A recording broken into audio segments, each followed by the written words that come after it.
Hey everyone, I wanted to go over last weekend's UFC slate um, and just break it down. What went right, what went wrong, the results, but more importantly than the results is was our process on point given the information we knew at the time.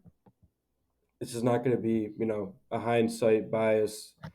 Man, I wish I had Stoltzfus. Like, of course, if I knew Stoltzfus was going to score 130 points at $6,800, I would have him in every lineup. Like, obviously, that's not what I'm here to do. I'm here to actually talk about the process, given the information we knew right at lock, not after the fights, obviously. Okay, with that out of the way, let's just go through it. So here is the optimal lineup. Solo shot for 100K. So congrats to this guy. I'm not familiar with him, but I'm sure he is very happy with this result. So let's see what he had. Saryukin makes a lot of sense. He was the highest owned fighter, very popular play, and for good reason. He had, some finish upside, but mostly he had 5 rounds to work with grappling and all that. But yeah, and it ended up being the finish. So he got there that way because Arman got the first round KO. So good stuff there. And then Turner, this was another good play, one that I targeted a lot. And I am surprised to see that he was relatively low owned from what I thought he would be. Um, yeah, he was a fine play at 8,900. And yeah, got there in that first round KO over Bobby Green. And Bobby Green was a fighter that we decided to fully fade. And that's not to say, oh, just because he got KO'd, now it's easy to say that. It's before that. There was very good reasons why I said that Bobby Green wasn't a good play. Um, and again, you can go back and watch that video. I don't want to reiterate everything I said during that. And then we got Stoltzfus. So this one is the annoying one, but there's nothing you can do about it. That's the way MMA goes. It's the way DFS goes. Sometimes, quote unquote, bad plays do well. And Stoltzfus was number one, like a three to one underdog to win the fight in general. Number two, Soriano, his opponent, wasn't particularly highly owned. He was only 31%. And number three, Stoltzfus had the worst metrics on the slate. He was plus 700 ITD, which is awful. So anyone who's like, oh man, I wish I had Stoltzfus, like, of course, obviously, once you know he scored 130, it's easy to say that. But if you go back with the same information at lock, I just don't think you can make an argument that Stoltzfus was a good play. Besides, obviously, if you're playing 150 and you have a sprinkle of him in. So 9% owned, that's how he got different. And yeah, paid off for this guy big time. But I have no regrets about not playing him. I don't. Um, but yeah, it is annoying when this kind of stuff happens though. But it's part of the game.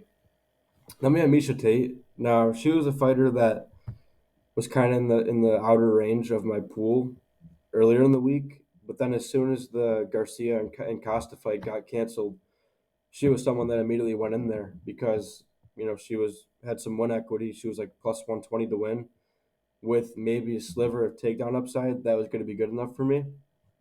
So she was a fighter that I did target. Now I did not expect that she would have this kind of upside, but that's what happens when you play good plays. Sometimes you get some luck involved, and yeah, at relatively low ownership. Great performance from her. Um, no Avila for me. So yeah, this was a good. Um, this makes a lot of sense. Misha Tate, a very valid fighter in the optimal lineup. Then we had Cody Barnage. I said this was the strongest underdog on the slate, besides Figueiredo, which I'll talk about in a sec. But yeah, I mean, all the talk about this guy, about how he had horrible fight IQ, this and that, he was a quitter. All this talk. The bottom line is, he was a 2-1 favorite to win. Or sorry, a 2-1 underdog to win. And he was like plus 300 ITD with possible takedown upside, all the things.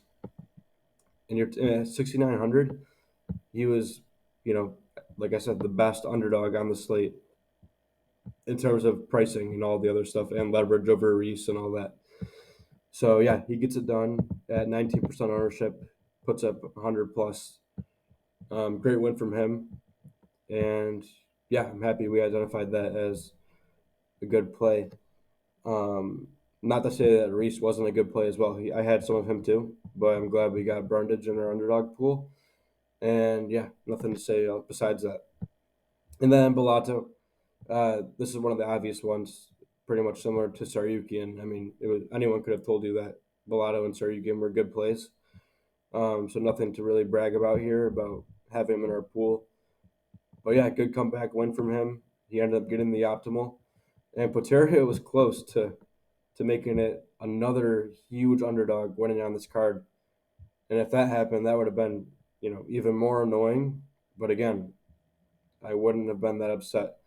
Actually, maybe I would have been a little bit upset if Poteria won because he was a guy that was kind of on the fringe for me because he was like plus 450 ITD, which for his price of, let me look, 6,600, that was really reasonable, especially because Bellato was, you know, projected to be 40-ish% owned on the slate. So Poteria, if he would have made it, I might have had some regrets and said, man, I wish I would have got like, 5-10% Pateria.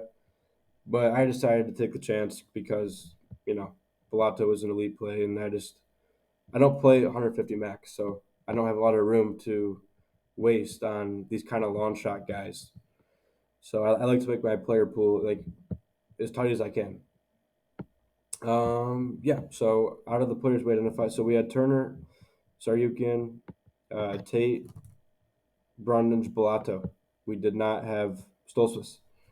Um, yeah, so 5 of the 6 fighters in the optimal we were targeting. So that is a good sign. It doesn't mean everything because there's still lineup construction and all this other stuff that you have to get right too.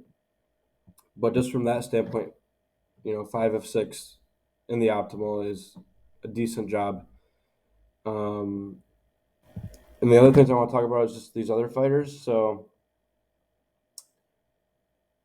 Sean Brady. So Sean Brady didn't actually make the optimal. Did he make this one? Yes, he did. So yeah, he was up there too.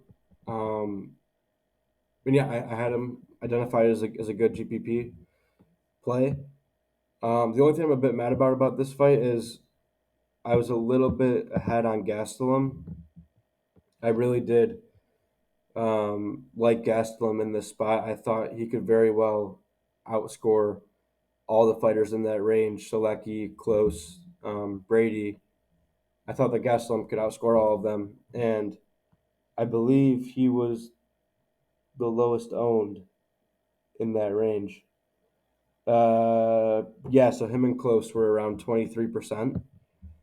And so, yeah, I don't regret it. A lot of people had Gastelum, X'd out of their player pool, and I disagreed with that. And yeah, I don't regret taking the shot on Gastelum and getting a little bit more of him than maybe I would have if I just went purely off the metrics.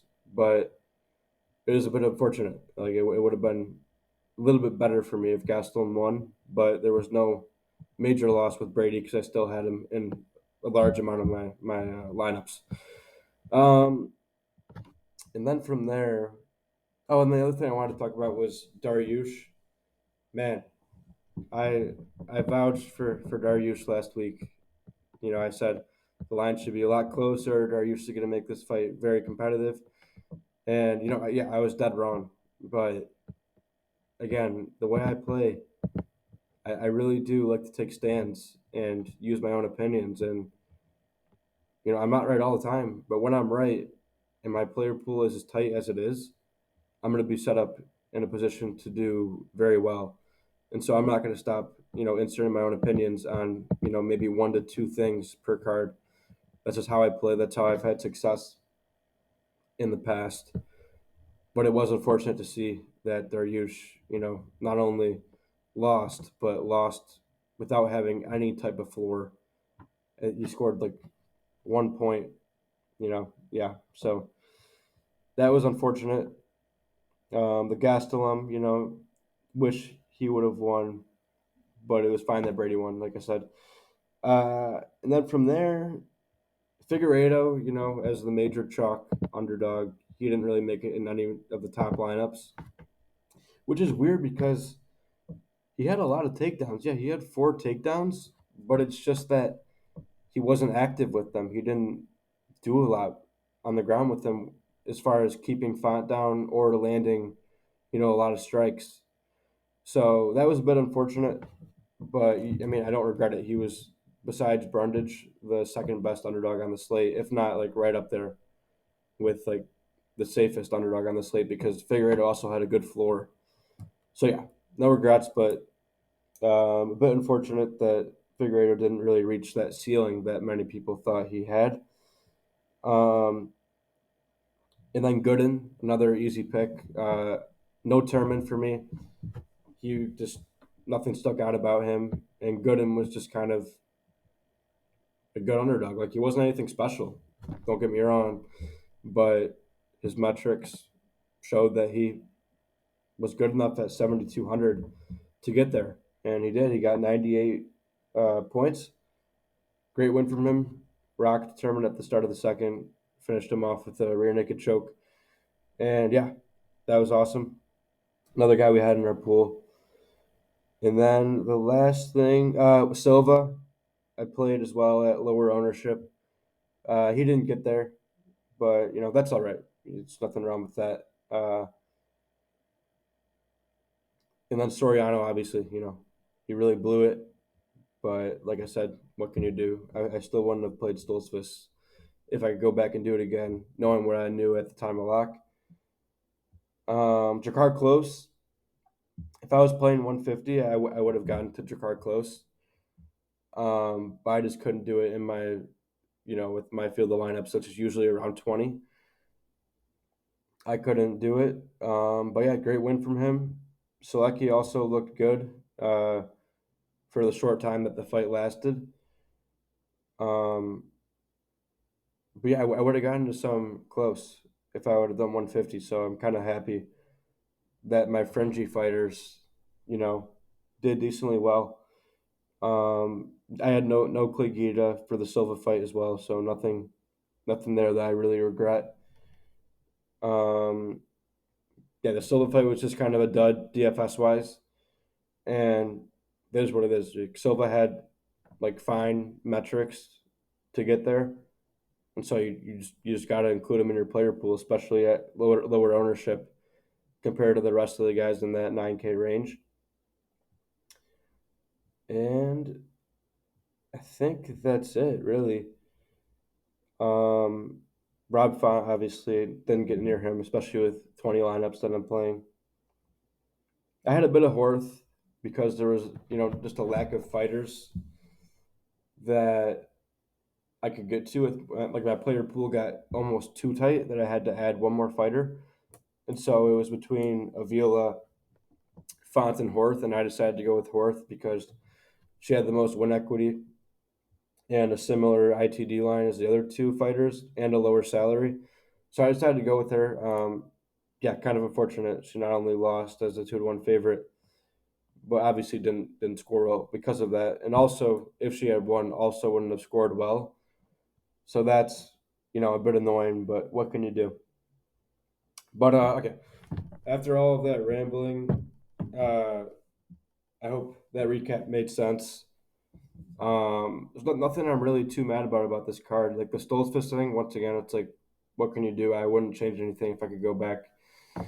And besides that, I'm pretty happy with the results. It's like when you get a card that a 12 fight card that 6 underdogs win on, it's like, things will happen. And that's what happened on this card. You had 6 underdogs win. And yeah, you get funky lineups that do really well. So that's how it goes. I'm happy with the lineups I had, the process I had. There's a couple things I can maybe fine tune, but all in all, that was a fine card for me.